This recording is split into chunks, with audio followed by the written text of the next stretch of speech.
ವರುಣಾರ್ ಭಟ church ಸ್ಟ್ರೀಟ್ನಲ್ಲಿ ಅಲ್ಲೋಲ ಕಲ್ಲೋಲ ಆಗಿದೆ. ಭಾರಿ ಮಳೆಯಿಂದ ಪುಸ್ತಕ ಮಳಿಗೆಗೂ ನುಗ್ಗಿದ ನೀರು. ವರುಣಾರ್ ಭಟ ಚರ್ಚ್ ಸ್ಟ್ರೀಟ್ನಲ್ಲಿ ಅಲ್ಲೋಲ ಕಲ್ಲೋಲ. ಭಾರಿ ಮಳೆಯಿಂದ ಪುಸ್ತಕ ಮಳಿಗೆಗೂ ನುಗ್ಗಿದ ನೀರು. 14 ಲಕ್ಷಕ್ಕೂ ಹೆಚ್ಚು ಮೌಲ್ಯದ ಪುಸ್ತಕಗಳು ಜಲಮಯ. ಪುಸ್ತಕ ಮಳಿಗೆಗೆ ನುಗ್ಗಿದ ನೀರು. 5,000 ಬುಕ್ ನಾಶ ಆಗಿದೆ. ಪುಸ್ತಕಗಳನ್ನು ಕಾಪಾಡಲು ಸಿಬ್ಬಂದಿಗಳಿಂದ ಹರಸಾಹಸ. ಉಳಿದ ಪುಸ್ತಕ ಹಾಳಾಗದಂತೆ ತಡೆಯಲು ಕಸರತ್ತು. ಬೆಂಗಳೂರಿನಲ್ಲಿ ಜನಪ್ರಿಯ ಪುಸ್ತಕ ಮಳಿಗೆ ಬುಕ್ ವರ್ಮ್. ಮಳೆ ಅವಾಂತರ ದೃಶ್ಯಗಳು ಫುಲ್ ವೈರಲ್ ಆಗ್ತಾ ಇದ್ದಾವೆ. ಚರ್ಚ್ ಸ್ಟ್ರೀಟ್ನಲ್ಲಿ ಬುಕ್ ಶಾಪ್ಗೆ ಮಳೆ ನೀರು ನುಗ್ಗಿದೆ.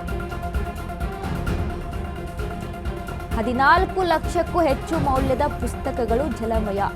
ಪುಸ್ತಕ ಮಳಿಗೆಗೆ ನುಗ್ಗಿದ ನೀರು. 5,000 ಬುಕ್ ನಾಶ ಆಗಿದೆ. ಇನ್ವೆಸ್ಟ್ಮೆಂಟ್ ಮಾಡಿ ಬಿಸ್ನೆಸ್ ಅನ್ನ ಮಾಡ್ಕೊಂಡಿರ್ತಾರೆ. ಬಟ್ ಈ ರೀತಿಯಾಗಿ ಆದರೆ ದೊಡ್ಡ ಮಟ್ಟದ ನಷ್ಟ, ಭಾರಿ ಕಷ್ಟ. ಗಮನಿಸ್ತಾ ಇದ್ದೀವಿ ನಾವು ಬುಕ್ ಸ್ಟಾಲ್ಗೆ ಯಾವ ರೀತಿಯಾಗಿ ಅಲ್ಲಿ ನೀರು ನುಗ್ಗಿದೆ ಅಂತ. ಚರ್ಚ್ ಸ್ಟ್ರೀಟ್ ನಲ್ಲಿ ಇದ್ದಂಥ ಬುಕ್ ಮಳಿಗೆಗೆ ನುಗ್ಗಿರುವಂಥ ನೀರು. ಪುಸ್ತಕ ನೀರು ಬಿದ್ದುಬಿಟ್ರೆ ಮುಗಿದೋಯ್ತು ಅವ್ರ ಕತೆ. No use. ಆ ರೀತಿಯಾದಂಥ ಸಿಚುವೇಶನ್ ನೋಡಿ. ಆ ರೀತಿಯಾಗಿ ಆಗಿದೆ ಅಂತಂದಾಗ ಇನ್ನೇನು ಮಾಡೋಕ್ಕಾಗುತ್ತೆ? ಹಾಕಿರುವಂಥ ಬಂಡವಾಳ ಎಲ್ಲ ಅದೇ ನೀರಲ್ಲಿ ಹೋಮ ಆಯಿತು. 14 ಲಕ್ಷ ರೂಪಾಯಿ ಮೌಲ್ಯದ